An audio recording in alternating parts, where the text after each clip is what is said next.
राधा राधा राधा राधा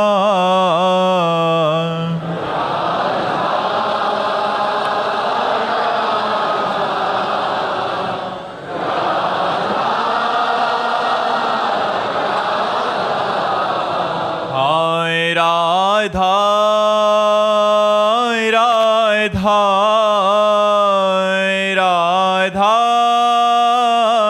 राधा राधा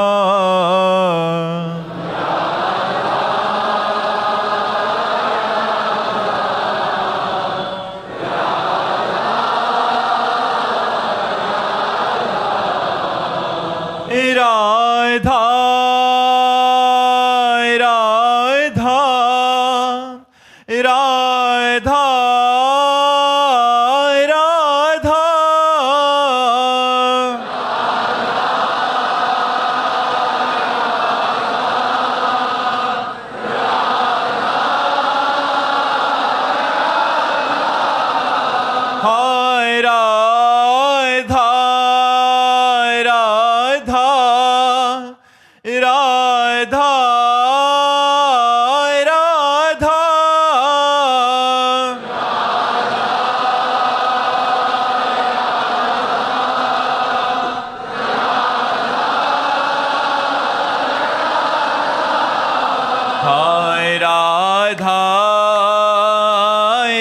राधा राधा राधा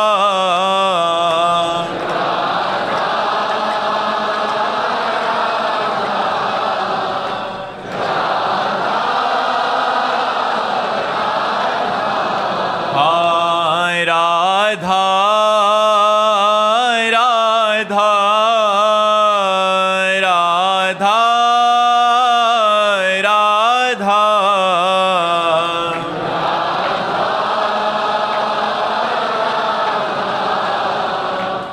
राधा राधा श्री राधा वल्लभ लाल की समस्त संत हरि भक्तन की श्री वृंदावन धाम की सद्गुरुदेव भगवान की। रिद्धि किशोर जी लखनऊ से। राधे राधे महाराज जी। महाराज जी, आज पूरा संसार किसी ना किसी कारण चिंताग्रस्त है। महाराज जी, ऐसी चिंताओं से चिंतन में कैसे परिवर्तित हुआ जाए? नाम जप, जितना नाम जप करोगे उतना चिंता नष्ट होती जाएगी और चिंतन बढ़ता जाएगा। देखो, सबसे पहली चिंता का विषय होता है शरीर, फिर दूसरी चिंता का विषय होता है शरीर के भोग, फिर तीसरी चिंता का विषय होता है शरीर के संबंधी, फिर चौथी चिंता का विषय होता है इन सब का पालन पोषण करने के लिए धन। हम आपसे सच्ची कहते हैं, यदि आप नाम जप करोगे तो इन सब चिंताओं को मिटा देंगे भगवान, सब चिंताओं को मिटा देंगे।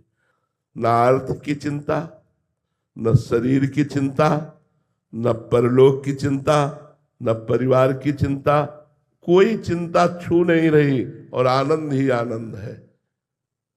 इसीलिए हम कहते हैं नाम जप करके। हम ऐसे नहीं बोल रहे आपको कि सब उत्तर नाम जप में घसीट देते हैं। जप करके देखो आप, अगर सब चिंताओं का नाश ना हो जाए तो आप हमें पूरा जीवन हो गया यही देखते हुए।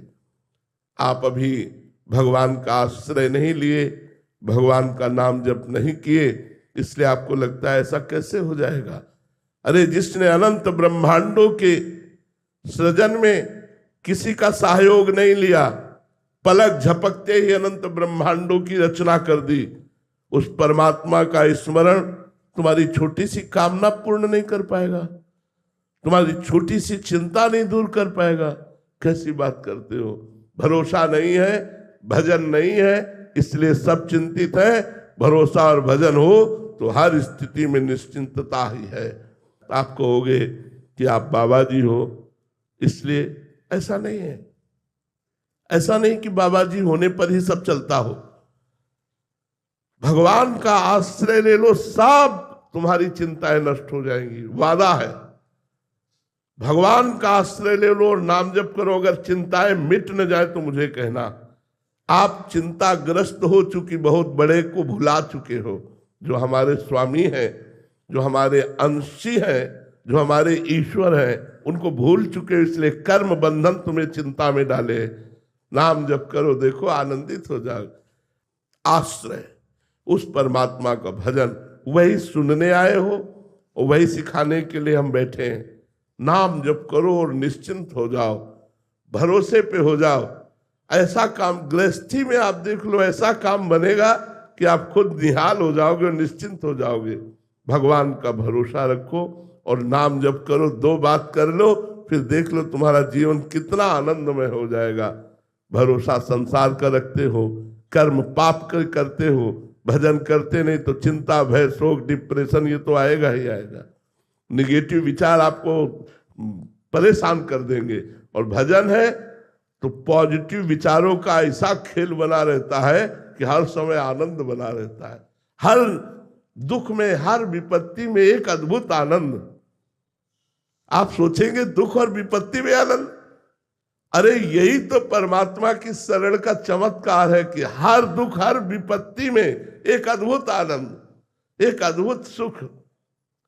उस सुख को आप कल्पना भी नहीं कर सकते। इसलिए प्रार्थना है, जैसे डॉक्टर की दी हुई औषधि हम बिना प्रश्न किए खा लेते हैं रोग निवृत्ति के लिए, ऐसे समस्त दुखों के नाश के लिए आप एक संत की बात मान करके कि राधा राधा रटो। अगर आप रट के देख लो और खुद आप कुछ समय बाद बताना कि आपका जीवन कैसा है। बस जब तक पाप नष्ट नहीं होते तब तक आपको थोड़ा अनुभव नहीं होगा। जहां पाप नष्ट हुए तो निहाल हो जाओगे, आनंद मगन हो जाओगे। आप जब के देख लीजिए। सीमा गुप्ता जी लखनऊ से। राधे राधे महाराज जी। महाराज जी, सन्मुख होए जीव मोहि जबहि, कोटि जन्म अग नासहि तबहि के अनुसार सन्मुख होने का क्या तात्पर्य है महाराज जी? जननी जनक बंधु शुद्ध दारा, तनु धन धाम सुहृद परिवारा, सबकी ममता ताग बटोरी, मम पद मनहि बांध बटोरी। इसे कहते सन्मुख होना। माता पिता भाई बंधु घर मकान प्रतिष्ठा जीवन सब कुछ प्रभु के चरणों में समर्पित कर देना, इसे सन्मुखता कहते हैं। जब कोई प्रभु को अपना सर्वस्व मानने लगता है तो जगत से विमुख और प्रभु के सन्मुख माना जाता है। और जब प्रभु के सिवा और कोई है तो जगत के सन्मुख और प्रभु से विमुख माना जाता है। तो जब मेरे तो गिरधर गोपाल दूसरो न कोई, तो प्रभु की सन्मुखता हो जाती है। तब सहस्त्रों जन्मों के, करोड़ों जन्मों के पाप केवल भगवान के आत्मसमर्पण मात्र से नष्ट हो जाते हैं। सन्मुखता का तात्पर्य होता है आत्मसमर्पण। समस्त ममता को एकमात्र प्रभु के चरणों में समर्पित हो जाना। एक भरोसो, एक बल, एक आस विश्वास, एक राम घनश्याम हित, चातक तुलसीदास। जैसे चातक सिर्फ स्वाति के बूंद को ही अपनी चोंच में लेकर के प्राण पोषण करता है, अन्य जल में नहीं। ऐसे ही जो एकमात्र भगवान का आश्रय, एकमात्र भगवान का चिंतन, एकमात्र भगवान से आशा, एकमात्र भगवान का बल, वो भगवान के सन्मुख माना जाता है। जो अन्य किसी का बल, अन्य किसी की आस, अन्य किसी से ममता, वो भगवान से विमुख और संसार के सन्मुख माना जाता है। समझ में आई बात? चैतन्य दास जी मलूकपीठ। राधे राधे महाराज जी। महाराज जी, पूज्य गुरुदेव भगवान ने कहा है कि राधा कृष्ण सीताराम जी संत भगवान की गोद में खेलते हैं। महाराज जी, संत दर्शन की विधि क्या है? हमें संत दर्शन कैसे करना चाहिए जिससे विरक्त संत और साधक को जल्दी लाभ मिले? पहली बात तो है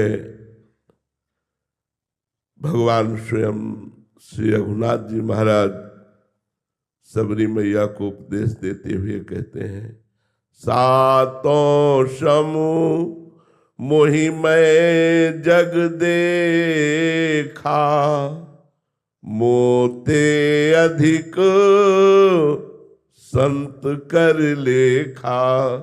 सातवीं भक्ति है सबको समान भाव से भगवत स्वरूप देखना, लेकिन संतों को भगवान कह रहे मेरे से भी अधिक देखना। ये बहुत बड़ी बात हो गई।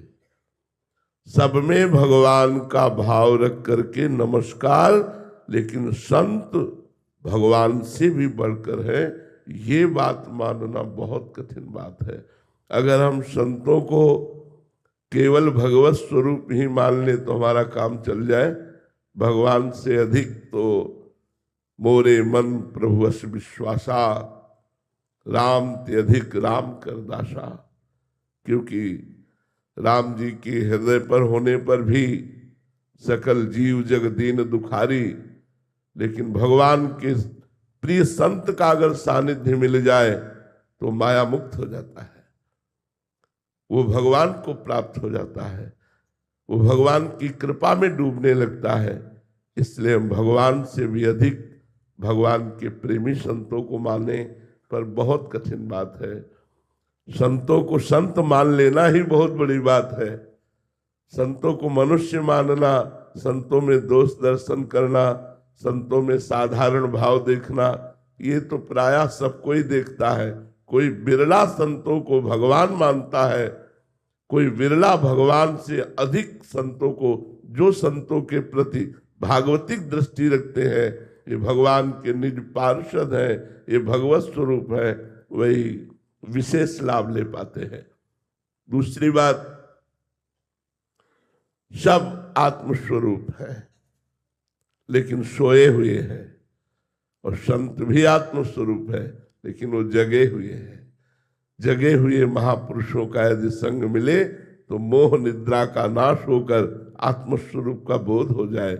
इसलिए संतों के प्रति विशिष्ट भाव रखना, उनके मनुष्य देह में, मनुष्यकृत कर्म में हमारी दृष्टि न रहे, हमारी दृष्टि स्वरूप में रहे कि ये साक्षात परब्रह्म परमात्मा का स्वरूप है, तो हम विशेष लाभ ले पावे। संतों में भाव होना बहुत कठिन है। इसीलिए देवर्षि नारद जी ने लिखा है, महासंगस्त दुर्लभो लेकिन अगम्यो, बीच में लिख दिया। अगर अगम्यों को ठीक से निर्वाह कर ले जाए तो अमोघस्य निश्चित भगवत प्राप्ति हो जाए। संत संग मात्र से भगवत प्राप्ति, संत संग मात्र से आत्मबोध। पर अगम्यों, हमारी दृष्टि संतों में मनुष्य बुद्धि की रहती है, संतों में दोष दृष्टि हो जाती है, संतों में साधारण बुद्धि होती है। इसलिए हम विशेष लाभ नहीं ले पाते। यदि संतों में साक्षात भगवत बुद्धि या भगवान से भी बढ़कर भाव, तो काम बन जाए। भारत पाटिल जी मुंबई से। राधे राधे महाराज जी।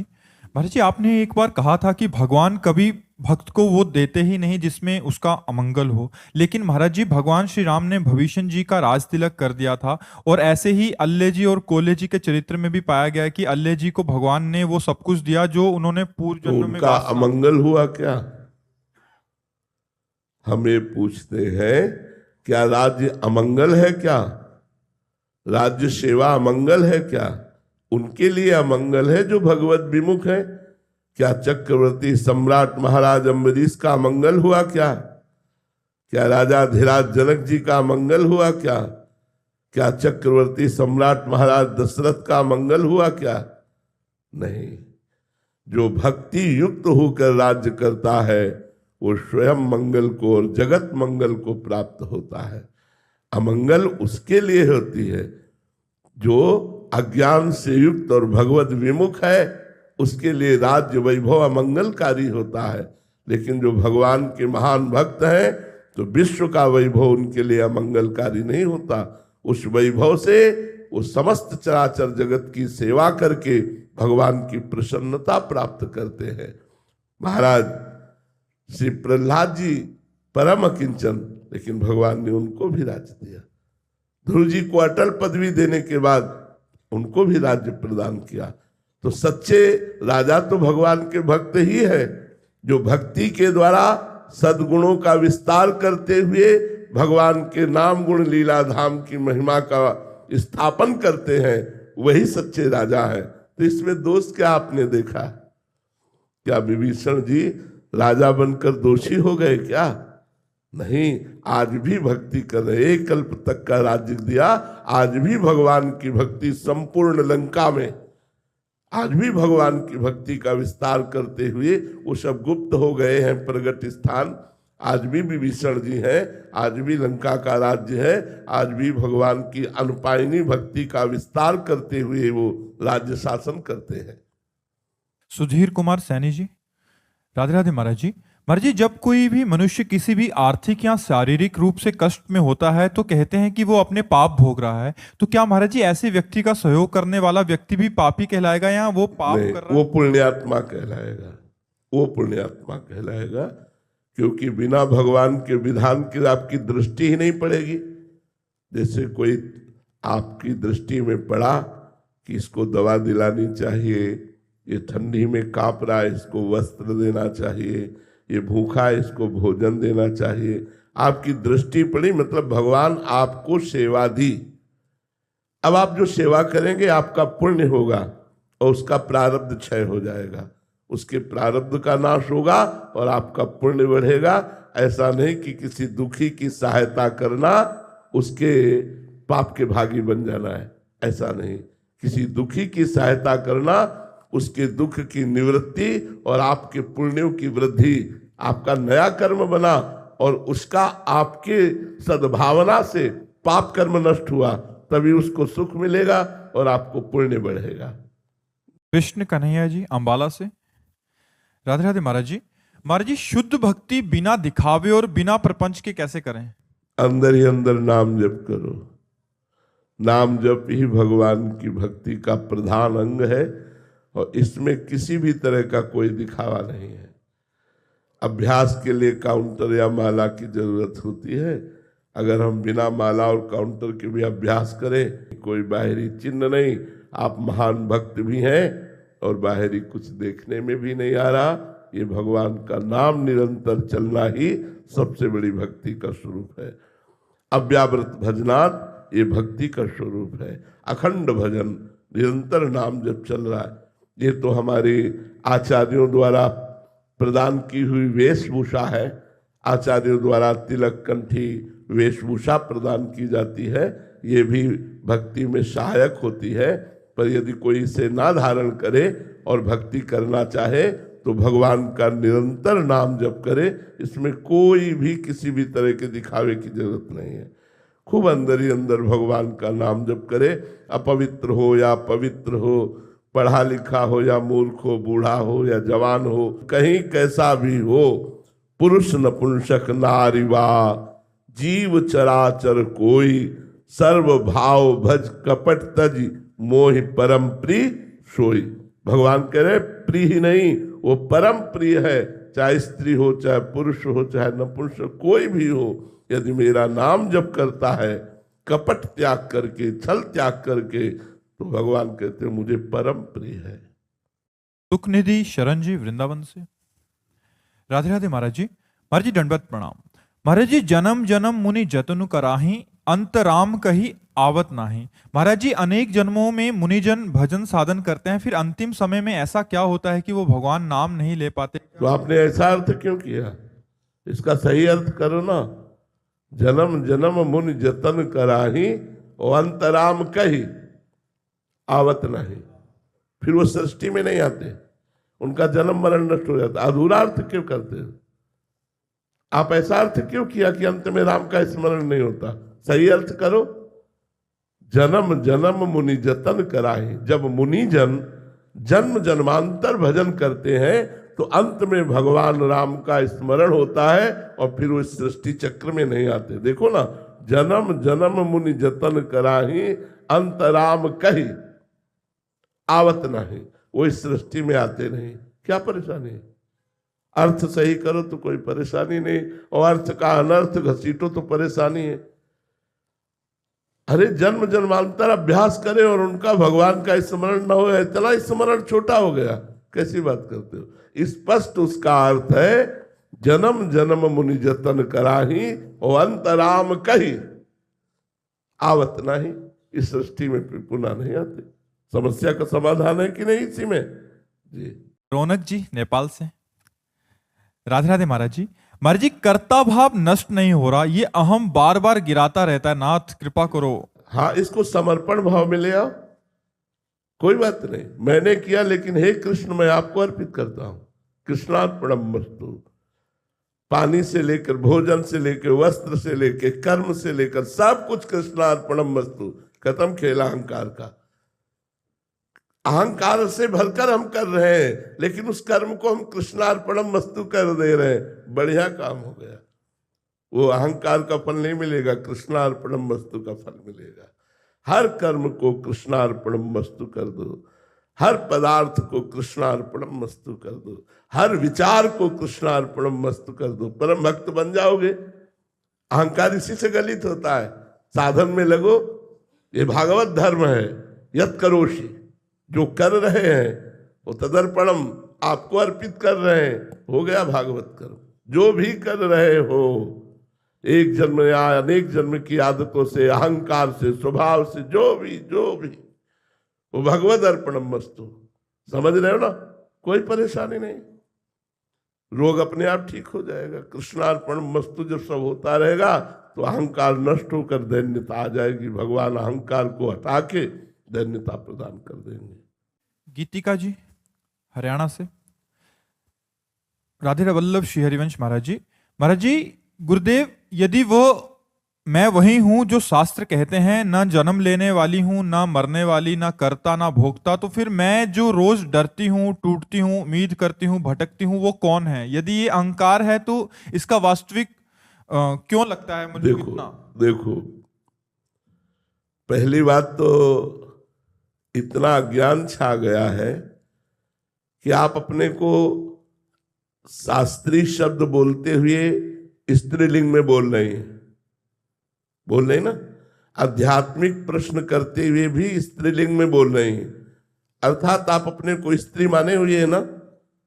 आप दर्पण में देखती हैं तो आप ये मानती है ना मेरा चेहरा है, जबकि वो आपके पांच भौतिक ढांचे का चेहरा है। इतना ज्ञान बढ़ गया है कि अजन्मा अविनाशी परमात्मा स्वरूप होकर के भी वो जन्म मरण को कर्म बंधन से युक्त होकर के बार बार दुख सुख क्लेश अशांति चिंता भय शोक इसको भोग रहा है। इसी अज्ञान की निवृत्ति जब किसी महापुरुष की शरण लेकर उनके द्वारा बताई हुई साधना की जाती है तो निवृत्त हो जाती है, शरीर राग निवृत्त हो जाता है। शरीर राग निवृत्त होने पर कितना आनंद है आप अनुभव नहीं कर सकते, कल्पना नहीं कर सकते, भावना नहीं कर सकते। एक असीम आनंद, बस भक्ति जनित है तो केवल रोने का मन होता है। सत्य मानिए, उस आनंद में केवल रुदन आता है कि कितने करुणा में भगवान है। ज्ञान का स्वरूप होता है तो उदासीन स्थिति में अखंडानंद में स्थित रहता है।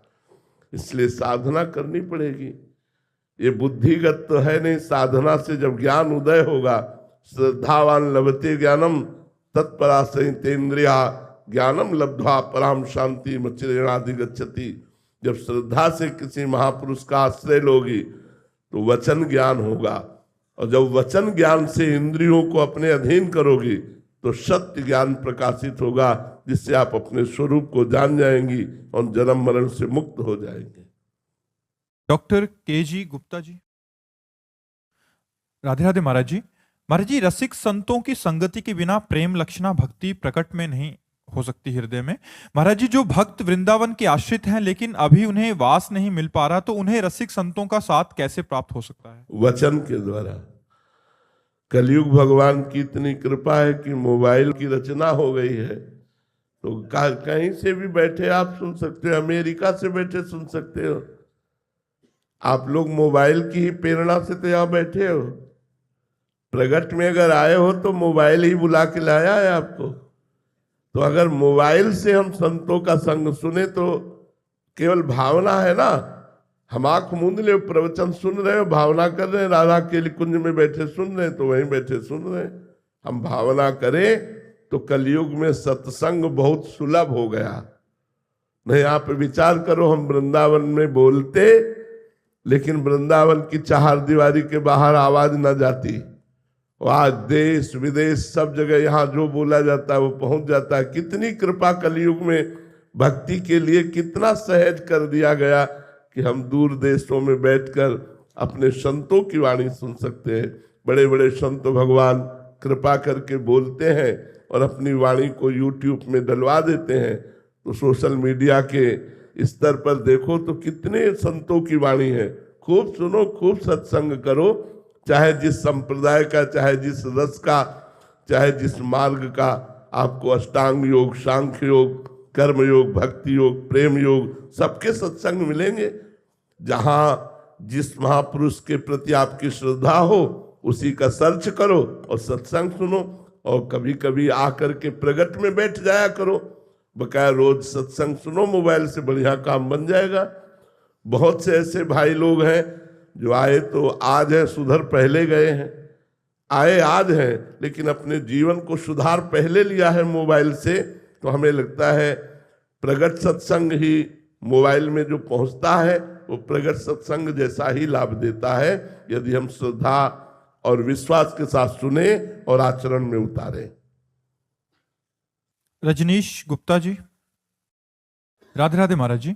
महाराज जी, हमने अपने अंदर राधा रानी के लिए रोना और तड़पना कब आएगा और कैसे आएगा? नाम जप, नाम जप, नाम जप करो भाई। जितना नाम जप अधिक करोगे उतने उदासीनता बढ़ेगी। जब लगता है कोई मेरा नहीं और जिनके लिए मैं जप कर रहा हूँ, कष्ट सह रहा हूँ, वो दिखाई नहीं दे रहे, तो रोना आने लगता है।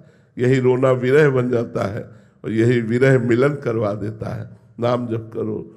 प्रेम मूल यह नाम है, प्रेमी रसिक जपत यह नाम, प्रेम मगन निज बन विश्राम, श्री हरिवंश जहार है। प्रेम प्रवाह परे जन सोई, तब क्यों लोक वेद सुधि होई, जब हरिवंश कृपा करी, व्रत संयम तब कौन कराए। इसलिए नाम जप, निरंतर नाम जप का अभ्यास करो, सब प्राप्त हो जाएगा। ज्ञान, वैराग्य, भक्ति, प्रेम सब प्राप्त हो जाएगा। योग सब प्राप्त हो जाएगा। नाम जप करो। तेषाम सतति युक्तानाम भजताम प्रीति पूर्वकम, ददामि बुद्धि योगम तम ये मामुपयांति थे। भगवान योग प्रदान कर देते हैं जो निरंतर नाम जप करता है। जप के देखो भैया, हम छाती की बात कहते हैं, कुछ अच्छा नहीं लगता, कुछ अच्छा नहीं लगता। कैसे प्रभु मिले, कैसे प्रभु को रिझाऊं, कैसे प्रभु प्रसन्न हो, कोई बता दे, मार्ग बता दे, कोई कृपा कर दे। वो बावरा बना हर समय प्रभु के विषय में डोलता है जो निरंतर नाम जप करता है। बातन प्रीति न होए सखीरी, बातों से तो प्रेम होने वाला है नहीं। नाम जप करो। नाम जप करना सबसे कठिन है। आप जप के देखो, मन तमाशा दिखाएगा संसार का, आकर्षित करेगा मनोरंजन संसार का। अगर उस आकर्षण को काट करके नाम जप करके निकल गए तो माया मुक्त हो जाओगे। नाम जप करो। उदित जी मुंबई से, राधे राधे महाराज जी। महाराज जी, यदि हमारी आसक्ति किसी एक इष्ट भगवान में हो, पर जिन गुरु के प्रति हमारे मन में गहरी आसक्ति हो, उनकी इष्ट भावना किसी अन्य भगवान में हो, तो ऐसी स्थिति में साधक को क्या करना चाहिए? गुरु भगवान की आराधना करोगे तो तुम जिसमें प्रेम करते हो, यदि वास्तविक तुम प्रेम करते हो तो उसी की प्राप्ति हो जाएगी। यदि अगर सही आसक्ति नहीं हुई तो गुरु प्रदत्त मंत्र नवीन इष्ट की आसक्ति पैदा कर देगा। दोनों बातें हो जाएंगी। जैसे आप राम जी से प्यार करते हो, श्याम जी वाले गुरु जी हैं, तो आपको राम जी की ही प्राप्ति होगी उनकी आराधना करने पर। और यदि अभी राम जी से प्रीति नहीं हुई, केवल कह रहे हो, तो फिर श्याम जी का मंत्र जाते ही श्याम जी में प्रीति होने लगेगी। संत और गुरु की आराधना कल्प तरु के समान है, जो चाहोगे वो प्राप्त हो जाएगा। ऐसा नहीं है कि रामोपासक संत का आश्रय लो, तो श्यामोपासक भक्ति में बाधा पड़ जाएगी, या श्यामोपासक संत का आश्रय लो तो राम भक्ति की उपासना में बाधा पड़ जाएगी। ऐसा नहीं है। संत कल्प तरु है, जहां जो आराधना करता है सबका पोषण होगा। अब हम प्रियालाल के उपासक हैं और कौन नहीं आता यहां, तो हम सबको हृदय से कहते हैं, सबको हृदय से नमन करते हैं और सबके हृदय को संतुष्ट करने की चेष्टा करते हैं, तो सबको सुख मिलता है, सबको सुख मिलता है। कोई ऐसा यहां से नहीं कि मैं अमुक उपासक था और इनके पास आया तो असंतुष्ट हो गया। अगर वो काली का भी उपासक है तो मामा कह के ही भावुक होकर के निकलेगा। वो ऐसा नहीं होगा कि वो असंतुष्ट हो जाए कि मैं और उपासक हूं और ये और उपासक है। संतों के यहां ऐसा नहीं होता। संत कल्प तरु होते हैं, जो भावना लेकर जाओगे उसी की पुष्टता हो जाएगी, वही आपकी भक्ति बढ़ जाएगी। ऐसा ना सोचो कि गुरु और इष्ट की आराधना करते हैं तो हम जो इष्ट चाहते हैं उस इष्ट में बाधा पड़ जाएगी, ऐसा नहीं होता। मिली सैनी जी जयपुर से। राधे राधे महाराज जी। महाराज जी, परदोष दर्शन या परदोष चिंतन में क्या क्या शामिल है? सब कुछ। किसी के प्रति जरा भी हे भाव आए तो बस जान लो परदोष दर्शन प्रारंभ हो गया। हे भाव ना कर, सब में भगवत भाव आवे। भगवत भाव के सिवा और जो भी दर्शन हम करते हैं वो सब दोष दर्शन ही करते हैं। इसीलिए भगवान ने लिखा है, अद्वेष्टा सर्वभूतानाम मैत्रः करुण एवच निर्ममो निरहंकारा सम दुखा सुखा क्षमे। मुझे कौन भक्त प्रिय है? जो अद्वेष्टा, समस्त भूतों में दोष रहित दृष्टि। तो दोष रहित दृष्टि क्या होती है? सिय राम में सब जग जानी, करो प्रणाम जो जुग पानी। सारा जगत भगवत स्वरूप है, इसके सिवा और हम जो कुछ देखते हैं वो सब दोष दर्शन ही है। सुनहु तात मायाकृत गुणर दोष अनेक। कहां तक वर्णन करे? गुण या उभय न देखी, देखी स्वविवेक। सबसे बड़ा गुण है न गुण देखना न दोष देखना, भगवत बुद्धि करना। सब भगवान के स्वरूप है ऐसा मानना। इसके अलावा जो हम देखते हैं उसमें गुण दोष बुद्धि हो ही जाएगी। गुण में स्तुति और दोष में निंदा।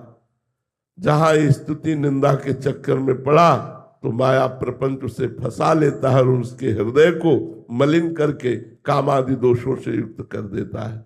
इसलिए परदोष दर्शन, परदोष चिंतन, परदोष कथन, परदोष श्रवण, ये सब वर्जित है परमार्थ में।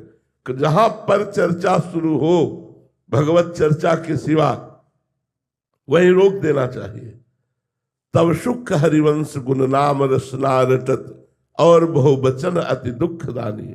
भगवान की चर्चा के सिवा जहां किसी व्यक्ति की चर्चा हुई तो या गुण दोषमयी चर्चा होगी, या राग होगा या द्वेष होगा। इसलिए गुण दोषमयी चर्चा का त्याग करके सबको भगवत स्वरूप मानना, यही मूल समझ लीजिए। अलग अलग कहां तक वर्णन करे? सुनो तात मायाकृत गुण और दोष अनेक, कहां तक वर्णन करे? इसलिए भगवत बुद्धि सब में रखना निर्दोष बुद्धि है। भगवत बुद्धि के अलावा और भी जो देखेंगे वो सब दोष में दिखाई देगा। श्याधा वल्लभ लाल की। शालिनी सिंह जी मुंबई से। राधे राधे महाराज जी। महाराज जी, कष्टों के समय भी भगवान के प्रति प्रेम और कृपा कैसे महसूस करूं महाराज? अभ्यास, अभ्यास करो भजन का। कष्ट क्या होते हैं शायद हमारे जीवन से बढ़कर के किसी को क्या पता होगा, क्योंकि बचपन से लेकर 13 वर्ष की अवस्था से लेकर भूख प्यास सर्दी गर्मी, और जब भूख प्यास सर्दी गर्मी मिटाने का समय आया तो किडनी फेल कर दी। पूरा जीवन कष्टमयी यात्रा, कष्टमयी यात्रा।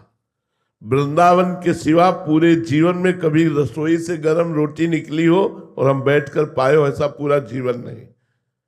और जब वृंदावन में पानी की व्यवस्था की तो किडनी फेल कर दी। अब तो क्या है किसी तरह, लेकिन आपको हम बताएं, हम इतने आनंदित रहते हैं कि ब्रह्मा जी को भी वो आनंद नहीं होगा। ये हम वृंदावन में बैठ के कह रहे कि ब्रह्मा जी को भी वो आनंद नहीं होगा जो आनंद प्रेमानंद को है। कष्ट क्या है? कुछ नहीं है, मन का एक भ्रम है। अगर मन सच्चिदानंद भगवान में लगा है तो कष्ट कोई अपना अस्तित्व नहीं रखता, क्योंकि आगमा पाइनो अनित्यास, नाशवान है, आने जाने वाले हैं। और भगवान सच्चिदानंद रहे। सा वही मन कृष्ण पदारविंदयो। यदि मन भगवान के चरणों में लगा है, नाम जब चल रहा है, कष्ट क्या है? कुछ नहीं है। आप कह रहे हो कि कष्ट कुछ है नहीं, मैं तो बहुत पीड़ित हूं, जैसे लोग कह सकते हैं। हम आपको फिर प्रमाण देते हैं कि हमारी जैसी पीड़ा नहीं होगी।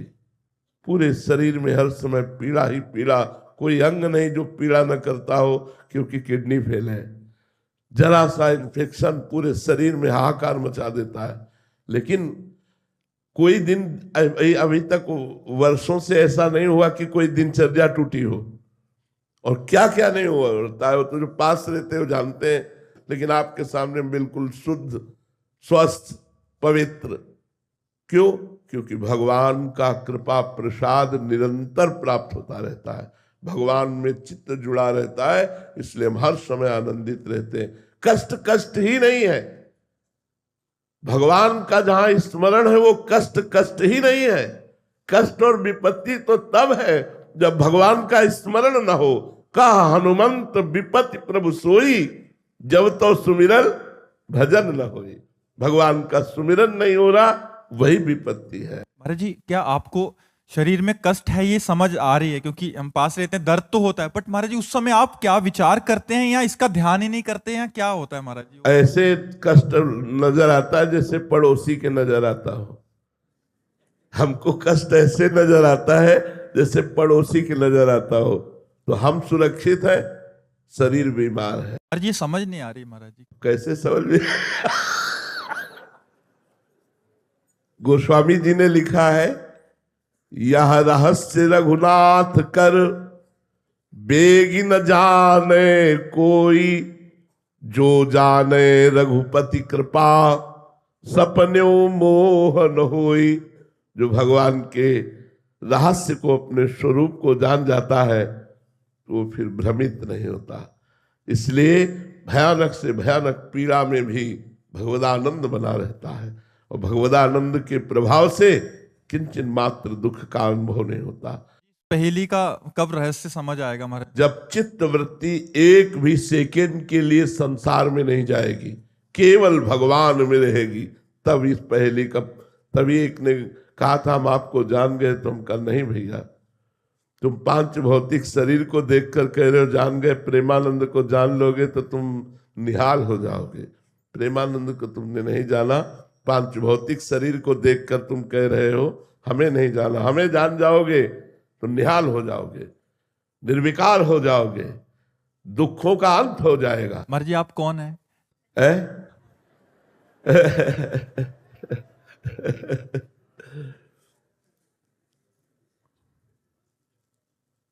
इस उत्तर का खोज करें तो मौन ही निकलता है और कुछ निकलता ही नहीं है। मौन, इसका उत्तर जो है वो मौन ही निकलता है।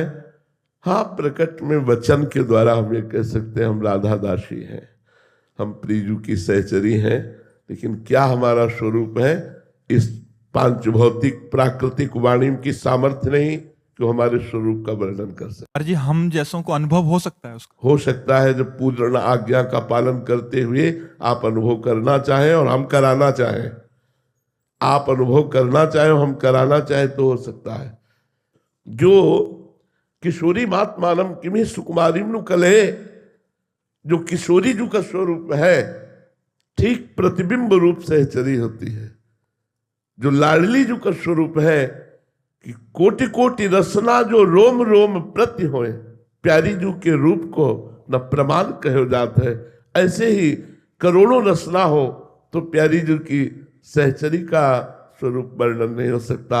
लक्ष्मी कोटि विलक्ष लक्षण लसल लीला किशोरी सतई राधाध्यम ब्रजमंडलेति मधुरम राधा विधानम। करोड़ करोड़ लक्ष्मी आश्चर्यचकित हो जाए ऐसी राधा सहचरी है। एक राधा सहचरी करोड़ करोड़ लक्ष्मी आश्चर्यचकित हो जाए।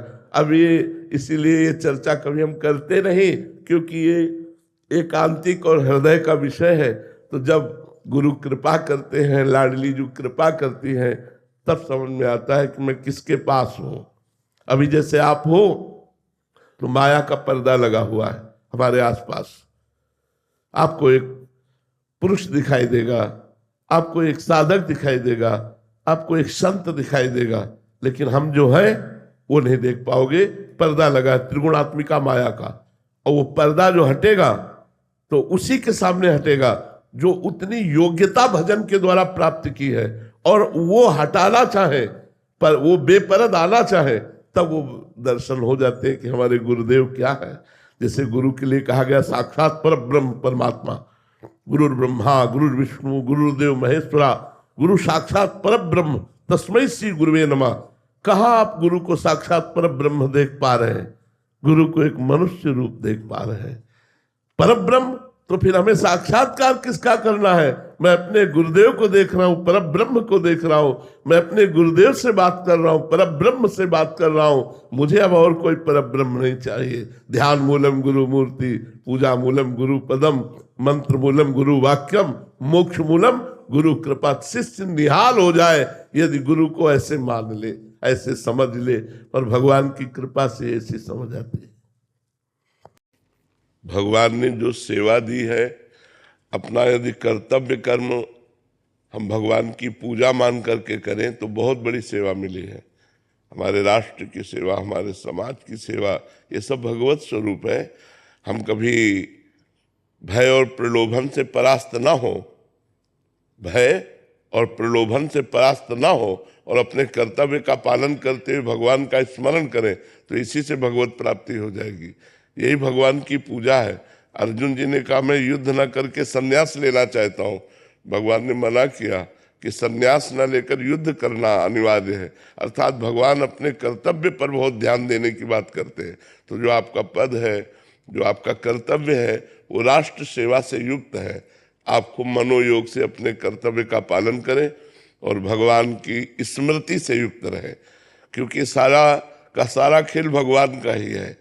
तो हम भगवान की स्मृति से युक्त रहे तो हमें आगे और बढ़ कर के सेवा मिले, और हमारा जन्म पुनः भारत में हो, और हम ऐसे ही सेवा परायण रहें। अब हम नीच योनियों में ना जाएं, ऐसे हमारे कर्म होने चाहिए। जी, आपका प्रश्न था कि मतलब अभी मतलब हम समाज सेवा में हैं, और क्या सुधार करें अपने आप में कि समाज की और अच्छे से सेवा कर सकें। समाज में जो आपको अधिकार और पद मिला हुआ है, उसका अधिक से अधिक जहां सेवाएं नहीं पहुंच पा रही हैं, जो लोग अव्यवस्थित हैं, उनकी व्यवस्था पर ध्यान दीजिए और लोकप्रिय बनिए, समाज प्रिय बनिए। जो समाज की सेवा भगवत भाव से करता है तो भगवान उस पर कृपा करते हैं।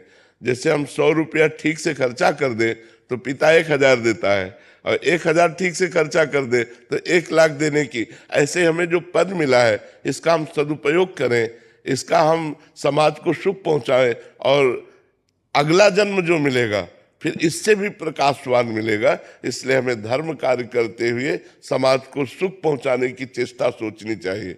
जो पदों पर बैठकर अपने सुख के लिए सोचते हैं वो गलत है। पद पर तुम्हें पिता और माता की तरह बैठाला गया है। बहुत बड़ा अधिकार मिला है आपको समाज की सेवा का, बहुत बड़ा अधिकार मिला है। आप हमारे समाज को सुखी कर सकते हैं। अगर हम भय और प्रलोभन से बच जाएं और अपने समाज की सेवा करें तो हमारी यही भक्ति है। अलग से लेकर माला चलाने की जरूरत नहीं, हम समाज की सेवा करें, यही भक्ति है।